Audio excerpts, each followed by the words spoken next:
Salut salut, bienvenue pour une nouvelle vidéo et pour un nouveau top. J'étais clairement en panne d'idées pour cette vidéo, on va pas se mentir.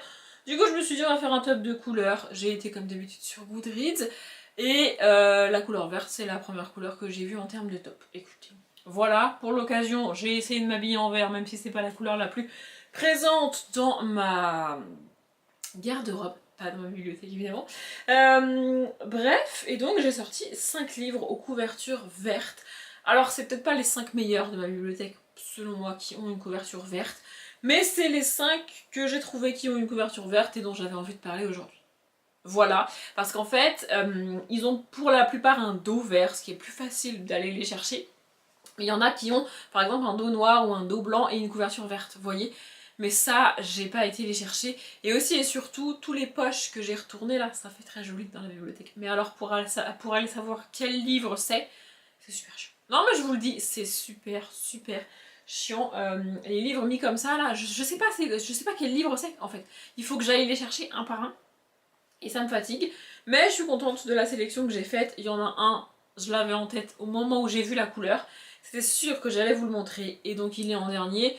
Ils sont classés dans l'ordre dans lequel j'avais envie de vous les montrer. Voilà, il y en a que vous avez vu récemment sur la chaîne. Il y en a dont je vous ai parlé 46 milliards de fois. Et il y en a que vous voyez rarement. Écoutez, bref, c'est parti pour le top 5 des livres verts de ma bibliothèque. Le premier, c'est un livre que j'ai lu il y a très longtemps, mais dont je garde un excellent souvenir, c'est L'Infini plus 1 de Amy Harmon. J'ai pas tant lu que ça de Amy Harmon après ce livre-là, donc voilà, on a une guitare dessus, mais bon, il est quand même très vert ce livre. C'est une romance, c'est publié dans la collection R.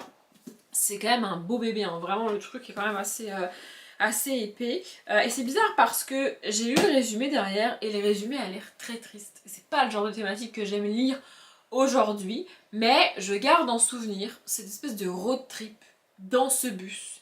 Et cette rencontre totalement inopinée, ouais je sais pas c'est le mot qui me vient, mais vraiment cette rencontre entre deux personnes qui va venir catapulter, vraiment c'est le mot qui me vient, leur projet à l'un comme à l'autre. Ils vont comme se percuter, pas littéralement mais quasiment, l'un l'autre et chacun va venir bouleverser la vie de l'autre et chacun va accepter ce bouleversement. Vous voyez ce que je veux dire? Et franchement c'est... Voilà, c'est ça le souvenir que j'en garde. De l'Infini plus 1. On a d'un côté Bonnie qui... je vais vous lire ce qui a marqué d'ailleurs, ce sera peut-être plus simple. Bonnie Ray Shelby, superstar mondiale, a tout pour elle, l'argent, la beauté, la gloire et l'envie d'en finir avec la vie. Finn Clyde, lui, n'est rien et ne possède rien à part son intelligence et son cynisme à toute épreuve. La seule chose qu'il demande, qu'on lui donne enfin sa chance. On parle de musique ici dans ce livre-là. Et donc voilà, ils vont tous les deux monter dans un bus un jour et faire un road trip dans ce bus. Et voilà. En fait, c'est le côté... ils ont rien à perdre. Du coup, ils acceptent de parler à un inconnu de tout et de n'importe quoi. Et ça va littéralement changer leur vie. C'est très cliché comme résumé, encore plus en romance, mais je sais pas, je garde un excellent souvenir de ce livre-là et il faudrait que je lise aujourd'hui du Amy Harmon. Je sais qu'elle a un petit peu changé de style et qu'elle écrit aujourd'hui de la romantasy, mais il faudrait que j'essaye parce que vraiment, j'ai pas le détail de l'histoire en tête. J'ai lu ce livre il y a plus de 10 ans facile, mais ouais, je garde de l'histoire, des personnages vraiment cool, vraiment forts et tellement usés par la vie qu'ils se laissent aller littéralement l'un avec l'autre et ça donne une histoire absolument géniale. Écoutez, voilà. Le deuxième, c'est une autrice dont je parle beaucoup mais une saga que je cite peu alors que franchement je l'ai adorée. Je pense que je cite pas beaucoup cette saga parce que c'est l'une des rares qui m'a déçue par sa fin. Le personnage principal ici est l'une des rares personnes de la littérature, personnage du coup, que j'ai rencontré et qui ne fait pas le choix que je veux qu'elle fasse à la fin. La série c'est La Légende des Quatre de Cassandra O'Donnell et ici c'est le tome 2, Le Clan des Tigres, parce que le 1 n'est pas vert. Écoutez, voilà, celui-ci est... Oula, celui-ci est vert. Non mais vous pouvez pas me... Ça fait un peu kitsch maintenant, mais...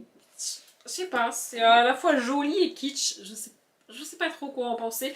Bref, dans cette saga, on va suivre la légende des quatre. La légende des quatre, en fait, c'est quatre clans. Le clan des tigres, le clan des loups, le clan des aigles et le clan des serpents. Donc en gros, ce sont des humains métamorphes à chaque fois en ces animaux-là. Et de l'autre côté, on a les humains. Du coup, on a un peu une opposition entre les animaux et les humains. On a toute une réflexion là-dessus d'ailleurs que j'ai trouvé très intéressante. Et on suit, nous, principalement les clans. Donc en fait, on a cette opposition à la fois clan humain et clans entre eux. Ils sont pas non plus très amis les uns des autres. On suit principalement une louve, un tigre, une aigle et un serpent. Voilà, il y a deux personnages féminins, deux personnages masculins. Et donc à chaque fois, ils sont plus ou moins les héritiers de leur clan. C'est-à-dire qu'évidemment, il y a un dirigeant par clan et donc un héritier ou une héritière par clan. Et franchement, j'ai adoré cette saga, j'ai trouvé ça vraiment cool, vraiment génial. C'est rare, on a souvent des trilogies, là on a 4 tomes du coup, un par clan.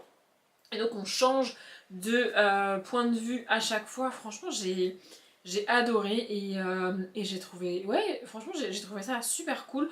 On a des entêtes de chapitres ici, donc du coup, c'est le tome du tigre, donc bah, c'est pas un tigre sur les entêtes de chapitres. Franchement, ouais, j'ai beaucoup aimé les personnages, leur évolution. Pas tout à fait leur choix comme je vous ai dit, mais bref, et ouais, l'ambiance, l'univers, les thématiques abordées, franchement j'ai trouvé ça vraiment cool, et on a un personnage féminin central pour moi dans la lignée de Katniss. Oui vraiment, on a ce personnage féminin fort qui en impose, qui est là, qui est présente, et qui ne se laissera pas marcher sur les pieds, ni par un tigre, ni par un serpent, ni par une aigle, ni par qui que ce soit. Et franchement, en tout cas, c'est le souvenir que j'en garde d'elle. Je ne sais plus comment elle s'appelle, Maya, voilà. Et je la trouve... Après, vraiment, on a les 4 à peu près au même niveau. C'est juste que Maya, c'est la louve, et le tome 1, c'est le tome des loups. Donc c'est elle qu'on a rencontrée en premier, et c'est à elle que je me suis personnellement le plus attachée, même si j'aime beaucoup Nell, qui est l'aigle. Mais bref, franchement, j'ai adoré cette saga. Je suis un peu deg parce que Cassandra O'Neill, ces derniers temps, écrit pas ce que j'ai envie qu'elle écrive, à savoir le tome 8 de Rebecca Keane. Et en termes de jeunesse ou d'une adulte comme ça, j'ai pas retrouvé écrit par elle, en tout cas, des trucs qui que je kiffe en fait. Mais en tout cas, ça, si vous l'avez pas lu, bah c'est génial. Le suivant, je ne pouvais pas ne pas le citer étant donné sa couleur, mais j'en ai parlé très récemment, j'ai adoré cette saga en 2025, je vais la continuer en 2026, donc on va faire rapide, c'est Hybride, le tome 1, La levée du voile, de Gwendoline Vervel. C'est pareil, vous pouvez pas me dire que c'est pas vrai, que je fais pas d'efforts, non mais à un moment donné, voilà. J'adore cette saga, vraiment, en tout cas j'ai adoré le tome 1, j'ai aussi adoré le tome 2, j'ai tellement hâte de lire le tome 3, mais ce n'est pas encore chose faite. Ici on suit une jeune fille qui a été isolée par sa mère toute sa vie avec l'interdiction de rentrer chez elle et qui va ici à 16 ans découvrir pourquoi sa mère a fait ça, découvrir ce qui se passe pour elle. Avec le titre on a évidemment du surnaturel, une partie de fantastique, de magie, et franchement j'ai adoré ce tome 1, j'ai adoré le tome 2, je répète, et j'ai trop hâte de lire le tome 3, je vous en parlerai prochainement du coup, je ne m'étale pas ici. Le suivant, c'est un contemporain historique, on va dire, qui parle d'une thématique que je ne lis quasiment plus aujourd'hui, mais que j'ai adoré à l'époque. C'est le cercle littéraire des amateurs des d'épluchures de patates de Marianne Schaffer et Annie Barrows. C'est le moins vert de tous les livres que je vais vous montrer. Mais j'avais quand même envie de le citer. Les lunettes là, c'est trop bref. Donc ici on est sur l'île de Guernesey. D'abord je vais vous faire un espèce de mini récap de ce que je me rappelle et après je vais vous lire le résumé parce que je veux vraiment vous donner envie de lire ce livre. C'est un livre qui date, mais moi je l'ai trouvé absolument génial. Bref, donc on est sur l'île de Guernesey. On est sur une partie de la Seconde Guerre mondiale, la fin de la Seconde Guerre mondiale ou juste après la Seconde Guerre mondiale. Enfin bref. On est dans cette ambiance-là, et l'île de Guernesey se situe au nord de l'Angleterre, il me semble, ou en tout cas dans un endroit où, si les Allemands débarquent, c'est la merde. Voilà, c'est une île, c'est une toute petite île, c'est la merde. Et donc en fait, comme c'est la guerre ou la fin de la guerre, l'île a énormément souffert pendant la guerre, et c'est une île, donc elle n'est pas vraiment approvisionnée de l'extérieur pendant la guerre, et donc les habitants doivent trouver des moyens de survivre, de continuer à faire à manger, etc. etc. La tarte aux épluchures de patates, bon bah voilà, à un moment donné, il faut bien faire avec ce qu'on a. Et donc voilà, on suit un groupe de personnes là, et il y a une femme notamment qui va créer un espèce de club de lecture. Je crois que c'est ça. Et en fait, ce club de lecture est une excuse pour que les gens puissent se rassembler, parce que pendant la guerre, tu peux pas faire ce que tu veux, évidemment. Et tu peux pas toujours aller les uns chez les autres, faire ce que tu veux, etc. etc. Il te faut une raison, tu vois. Et donc, ce club de lecture leur sert un petit peu de couverture pour s'organiser entre eux, pas forcément la résistance aux nazis, mais plutôt la vie quotidienne de comment on fait, comment on s'organise pour ne pas avoir froid, pour manger, voilà. Et on suit ces personnages-là, et franchement j'ai adoré. C'est le genre de livre où j'ai fini, où j'ai versé des larmes et des larmes et des larmes et des larmes, mais que j'ai adoré. Maintenant, ça c'est mon ressenti des années et des années après avoir lu le livre. Maintenant je vais vous lire ce qui est marqué sur la quatrième de couverture. Janvier 1946. Tandis que Londres se relève douloureusement de la guerre, Juliette, jeune écrivain, cherche un sujet pour son prochain roman. Comment pourrait-elle imaginer que la lettre d'un inconnu natif de l'île de Guernesey va le lui fournir? Au fil de ses échanges avec son nouveau correspondant, Juliette pénètre un monde insoupçonné, délicieusement excentrique, celui d'un club de lecture au nom étrange, inventé pour tromper l'occupant allemand, le cercle littéraire des amateurs d'épluchures de patates. De lettre en lettre, Juliette découvre l'histoire d'une petite communauté débordante de charme, d'humour, d'humanité, et puis vient le jour où, à son tour, elle se rend à Guernesey. J'avais donc oublié la partie épistolaire du roman, mais en gros, c'est ça. Et enfin, le dernier, je vais essayer de faire rapide parce que je vous ai parlé de cette saga un nombre incalculable de fois. Mais c'est l'occasion pour moi de vous rappeler que la saga s'appelle L'Héritage et pas Eragon. Et je vous montre le tome 4, L'Héritage, de Christopher Paolini. Pareil, alors là vous n'avez pas le droit de me dire que c'est pas vert, non mais enfin je veux dire à un moment donné. Alors oui, le livre est défoncé parce qu'il est énorme, parce qu'il est transportable difficilement et que j'ai mis des semaines, des mois à le lire. Quand je l'ai lu il y a des années de ça maintenant. C'est l'un des plus gros livres de ma bibliothèque. Il fait 899 pages. Voilà, le top 3 des plus gros livres de ma bibliothèque. Enfin, en fait, j'en ai 4 qui se valent, je sais pas trop. Mais donc, c'est lui. On est là pour parler de ça, mais écoutez, je suis lancée. Donc, c'est lui, c'est le tome 3 de la saga Millennium de Stieg Larsson, le tome 5 de Harry Potter, évidemment, et le tome 4 des Chroniques Lunaires de Marie Savaillon. Voilà, mais lui vraiment il est... Et puis alors lui c'est le plus jeunesse des 4 que je viens de vous citer, parce que j'estime que le tome 5 de Harry Potter est quand même un peu plus young adulte que celui-là. Bref, dans cette saga on suit donc Eragon qui trouve une espèce de pierre bizarre sur une colline au début du tome 1. Pierre bizarre qui va se révéler ne pas être une simple pierre, écoutez voilà. Sauf que, avec cette pierre est recherchée par des gens. Évidemment, on est dans un monde de fantasy, il y a des elfes, il y a des nains, il y a des créatures surnaturelles inventées par l'auteur et qui font fortement penser aux créatures créées par Tolkien.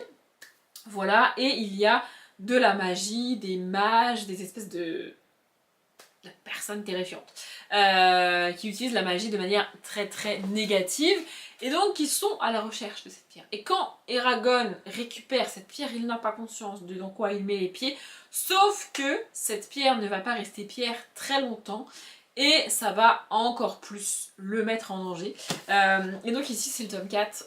Ce qui est drôle avec cette saga, c'est que Christopher Paolini avait imaginé cette saga comme une trilogie et pourtant je tiens entre les mains le 4e tome parce que au cours de l'écriture du 3e tome, il s'est rendu compte qu'il n'arriverait pas à terminer cette saga en 3 tomes et qu'il lui faudrait un 4e tome qui fait pas moins de 900 pages.